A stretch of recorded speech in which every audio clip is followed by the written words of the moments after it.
So the news we have been hearing since the morning from Egypt and Saudi Arabia and Iran and Turkey has been a little bit depressing. Hopefully, we're going to hear a slightly more optimistic story from Tunisia. And we are very happy to have four excellent speakers. Two of them flew from Tunis. One is a member of parliament. Oussama Zghayr is a member of parliament. And now they are voting the law for the local elections, which, as you know, will take place in 2 weeks, May 6th. So it was not easy for him to leave Parliament and come and join us today for this panel, for this conference. But we really appreciate your coming, Oussama. And we also have Khaled Chouket. He's one of the leaders of the Nida Tunis party, which is the ruling party. The Nahda and Nida, as you know, are the two main parties in Tunisia, and they are ruling in a coalition together. And Khaled also is an intellectual. He has written over 20 books on democracy and on Islam and democracy. And we are very happy to have Khaled with us. We have also Eric Brown, who is a senior fellow at the Hudson Institute and who's been following Tunisia very closely and has written a paper recently on a partnership or strategic partnership between Tunisia and the United States. So we are also very happy to have Eric Brown with us. And we have a fourth panelist, Andrew Marsh. Is he still here, or where is Andrew? Hopefully he will, there he is. So Andrew is a fellow at Harvard, and he is writing a book on Rashid Ghannouchi. He has interviewed him recently for a very long time, and so he will be talking about his new book and thinking of Rashid Ghannouchi in Tunisia. So I think it will be very enlightening and hopefully a slightly more optimistic panel than what we've had so far. Also want to tell you that CSID has been extremely active in Tunis since 2011. So please take a copy or pick up a copy of the annual report of CSID Tunisia. It's on the table outside, and it will show you the kind of activities and programs that we have been doing in Tunisia to strengthen and support democracy and the consolidation and transition to democracy in Tunisia. So with that, let's start with Oussama Zghayr. It's okay, he can come here. Yeah. So 10 minutes, please. Okay. Okay. Not easy. Hi, everyone. Assalamu alaikum. Thank you so much to CSID for inviting me to this very important event. In Tunisia, we talk about this event. And I'm honored to represent my party, to represent the Tunisian parliament. And I'm more honored that a few minutes ago, we just approved the law about municipality with more than 2/3. Oh, completed? Exactly, just half an hour ago. And I think it's really, really important. We promised that we're going to do it before the election. Was not easy at all, running out of time and trying to, yes, and more than 2/3 of parliamentarians, they voted for this law. It means that consensus may have a lot of difficulties, but it's working. It's working without consensus. I mean, it's really problematic. I'm happy to be here. Actually, I should be in the parliament. I'm a member of this committee that worked on this, the Committee on Administration and Armed Forces, and our work should, we're late 1 week, that's why I planned to be in Tunisia and to be here in this week. But the consensus committee that worked on this law, and with the consensus committee, we don't mean only Nahda and Nida Tunis. We sit around the table where we have Popular Front that accuses us of many things, including the assassination of Shukri Belaid, Allah Yarahmu, and Muhammad Al-Brahmi, and many other things. So this way of choosing, doing politics, sitting around the table, trying to provide real results to people, it is the way that we choose in Tunisia. It is difficult. It is slow, very slow, compared with the high expectation of Tunisians. And it is normal. Human being, they want solutions immediately, but it is the right way. I remember in 2012, I was member of the Constituent Assembly. When we were discussing the Constitution, we were in the first draft, and then we just started half of the first draft with the 3 drafts, and we were watching in Egypt that they already approved the Constitution, and actually they did even a referendum. We were a little bit angry because we were so slow, but during the second draft we were working on, actually they did another referendum. So it is not being quick, it is doing a concrete job that includes everyone. So I have a lot of things to talk about, but we don't have enough time. So what I'm going to say, it is few things quickly about what is happening now in Tunisia, but then I'm going to focus on the points that I want to talk about. Currently, the main important issue is about the local election. As I said, I mean, we just adopted the law about the local powers implementing the constitution, the democratic one. We have now hard and very, very difficult negotiation with the union. It is really complicated, and it is, I mean, taking a lot of our effort. We have a negotiation at the level of presidential negotiation on the document of Carthage that gave as a result the national unity government that we have. Today we're working on a second version of this important document that includes all political parties and national movements, and it is not easy. We have a possible changing of the government after the local election, and the negotiation already started now. May nothing happen really serious, but there are some political party and national organization from the civil society that they are asking, I mean, the changement of the government. And we have also, right after this election, we're going to start again to prepare for another election, the presidential and parliamentary election in the end of the 2019.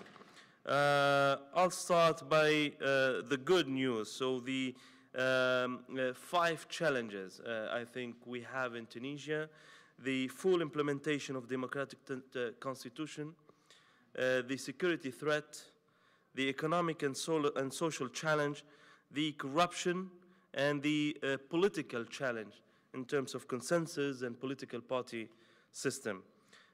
When we talk about full implementation of the constitution, we promised that we're going to implement the constitution in 1 year after the adoption, after the election. But it is not easy to implement the constitution, a democratic one, in a system where democracy was completely absent, and mainly because it's not easy to find consensus between different political parties on the implementation of the constitution. And 3 main problems we have with the implementation of the constitution. First is the local election, but I think starting from today, I mean, we're in a very good step. Second, the constitutional court. Third, the transitional justice process. When we talk about local election, it's amazing, not only in terms of another day where people, they are going to go and express their views, but also because we have 57,000 people that they are candidate running for election. 57,000, maybe for the US is not that big number, but for Tunisia, as a 10 million people, it is a huge number. For the first time, having 57,000 people running for election, trying to move people to go to vote, trying to express their ideas, how they want their cities to be changed. Of course, the first party that had the capability to present for the election, I mean, complete list, I mean 350 lists, is Ennahda and Nida Tunis. There is a very small difference between Ennahda and Nida Tunis, but a lot of talks about a real change on the political system in Tunisia. We're facing, yes, difficulties, but with the local election, it's clear that Nahda and Ida Tunis are still the main big political parties. And we have other political parties, of sure, but there is a big difference between Nahda and Ida Tunis, that they were able to present full lists, I mean, in all 350 cities, municipalities, and then we have after, I think, I don't remember very well, I think the Popular Front with 150. So there is at least 200 municipalities that, less, yes. The important thing, at least for Ennahda, to say about the local election, from 7,200, 3,700 are people running for the election under 35 years old. 43% of the people that they are running on the lists of another party are less than 35 years old. We're building a process and we're trying to include youth, that they are going to be the real, the leadership with other political parties of the democratic transition in the next years. We did another thing. We opened our list for independence. It is not an easy job. You have all your members. You say, okay, step back. I'm going to open the list to candidates outside the party. It is not easy at all, but the result is really, really incredible. So we have 55% of the people running with Ennahda lists are independent. And we don't ask to those people to be part of the party. We ask them to share and to implement the program that we discussed with them. And of course, as you know, the law in Tunisia about the election oblige all political parties to candidate head of the list 50-50.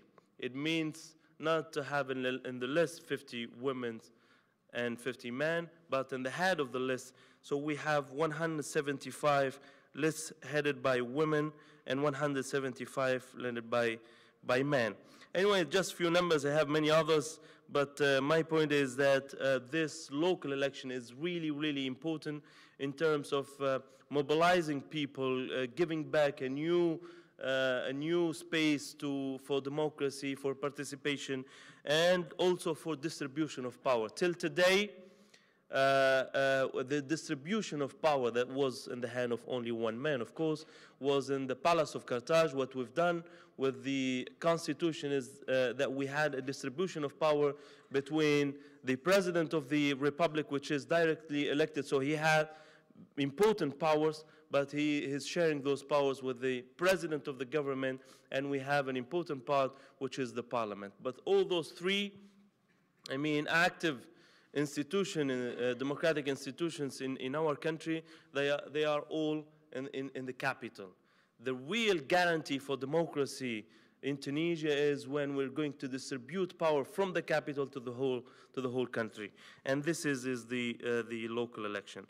The Constitutional Court, we approved the law, everything is set, but it is not easy to find people completely far from any political influence to put in the Constitutional Court. So we didn't succeed yet, actually, in finding people far from politics, any kind of influence, to be member of the Constitutional Court. We're working on this, and I think in a few months we're going to have the Constitutional Court. The transitional justice process, it is the difficult part, problematic one. Maybe I'll leave it to my friend from Nida Tunis to talk about it. The security threat, it is a complicated point. We're part of the coalition against ISIS. This is working very well. The situation in Tunisia, it is good. We're protecting, the whole country.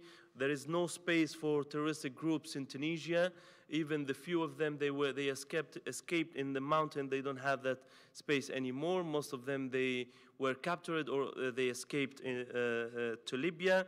and our security forces, they become much more confident, and they get a lot of, they become really experts on fighting terrorism. This is after Bingadan, the attack that the terrorists, they wanted to do and took part of the Tunisia, and this was a total failure and was an important message to all Tunisians, because our security forces, they were able to stop a kind of attack that happened like Mosul, you know, all those people attacking one city, a city where the state is completely absent, total south, marginalized for decades. So the state for them doesn't mean really a lot, but they proved to stand with the country, to stand with Tunisians, to stand with the security forces, and this gave really an important, our security forces, they become much more confident. The situation in Libya for us is very, very problematic because at the end, Bingadan attack, the political assassination, the groups, Tunisians, that they are,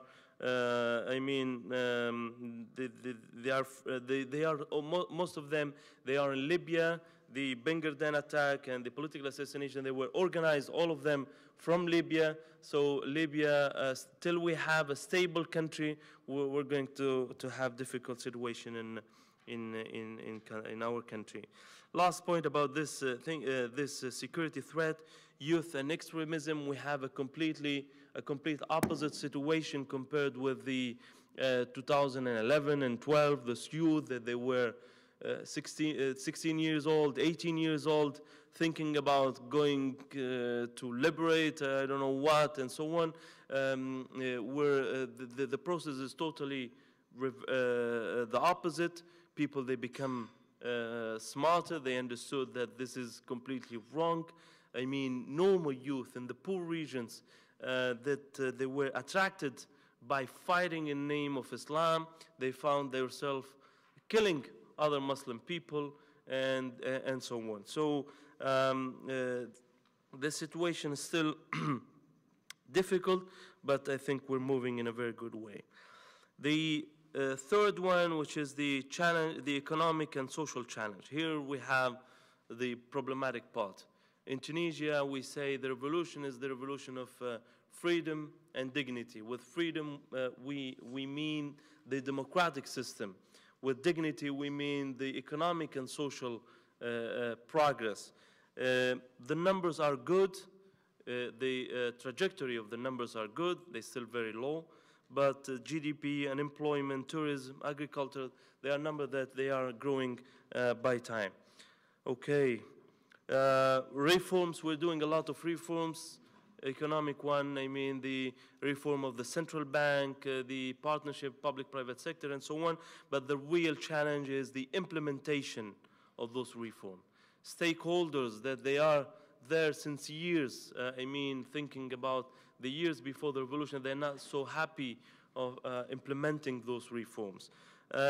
People, they still in the situation of the state provider. So people, the way that we built our state after the independence, the Bourguiba way, which was good at that time, it is not good anymore in our time.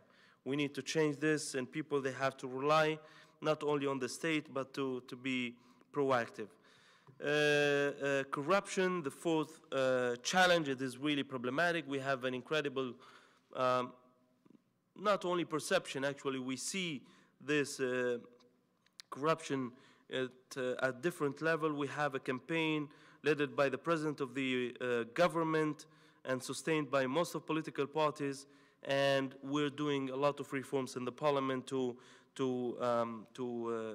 reverse this and to challenge this corruption problem. Last challenge is the political one. I don't have much time, but I thought this is one of the most important points. We're moving from political Islam to be Muslim Democrats. This is another way of doing politics in Tunisia. We're completely separating the dawah and politics. We're learning from the experience of Egypt, of Turkey, of Morocco, of Indonesia, of all those countries, because we want really to succeed, to present a moderate conservative party that it is full of the identity of the country, but at the same time it is completely democratic, not only within the state, but inside our political party. And we believe this is the way to present a real antidote against extremism. And there is a secret. I'm trying to develop this, but I don't have enough time. It is not easy to understand how another is doing this process. And people, they say, you're doing this, because you're weak today, and to stay to be part of the system, but once you get to the power, you're going to change. It is not true, because we have to think more and more why another is this way. And if we go back to the 70s, to the 80s, and to look to the people that they were inside another, what are the discussions that they were discussing, and so on. I think it's important to understand this is a real process, and we hope that this process continue and to succeed. Consensus, yes, for many people it is a problem. We are aware of the problem of the consensus, but it is the only way, and it is the way that is giving real success to Tunisia. And it is the way that others in our region didn't follow. So we may have real difficulties, but at the end is the one that it is working. We're thinking more and more how to have a sustainable consensus. So how to continue on this, how to think to the future, and to build something that can stay.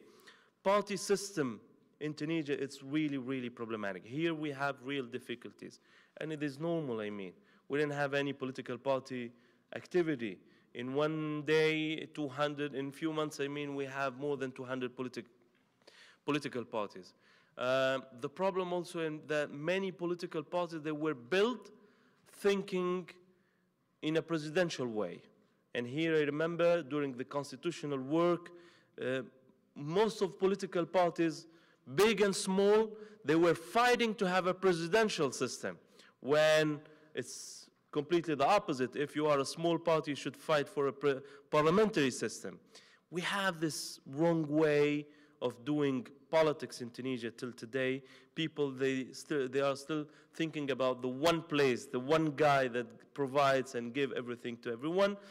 By time, people, they are convinced of trying to have a real and sustainable party system. The absence of a strong government still really problematic, and this is in the electoral law. The President of the Republic finally announced a possible change on the electoral law. This is something that in another we thought about it, and we proposed this many years, a few years ago, since the election of 2014. Last point, it is the enforcement of the democratic institution. We're still working in a very difficult situation. Think about the parliament. We don't have offices. It's the number of people that they are working in the parliament. It's really nothing compared with the other democratic parliament. So the idea is how to enforce democratic institution. Without enforcement of democratic institution, they may not provide real solutions to the people, and people maybe they get tired. We think at the end we're going in the right direction. We need your support and your ideas and your criticism to think and find the wrong part of our process. And thank you so much.